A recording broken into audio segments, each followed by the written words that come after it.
මහනුවර දිස්ත්‍රික්කයේ ඉදිරි පළාත් පාලන මැතිවරණ සඳහා මහනගර සභා 1ක්, නගර සභා 4ක් සහ ප්‍රාදේශ සභා 17ක් වශයෙන් පළාත් පාලන ආයතන 22ක් සඳහා වූ ඡන්ද විමසීමට ඉදිරිදී නිමිතයි.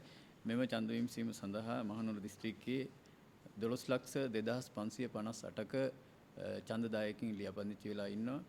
ඒ වගේම මෙම මැතිවරණය තුල කොට්ටාස 368ක් පවතින ඒ සඳහා මැතිවරණය පවතිනවා.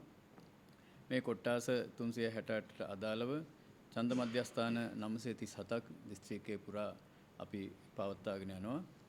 ඊයේ දහවල් 12න් අවසන් වූ පැය තුල නාම ජනපත්‍ර බාර දීම අවසන් කරනු ලැබුවා.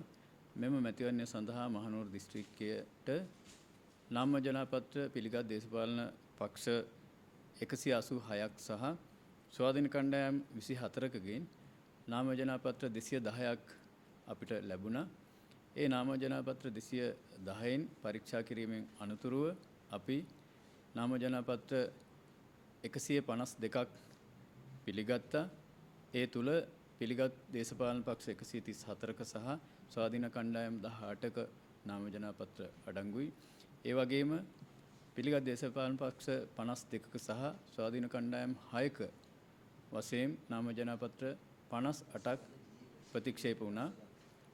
මෙම පළාත් පාලන ආයතන 22දී නාවලපිටිය නගර සභාවත් මැදදුම්බර ප්‍රාදේශ සභාව තුලත් කිසිම නාම ජනපත්‍රයක් ප්‍රතික්ෂේප වුණේ නැහැ.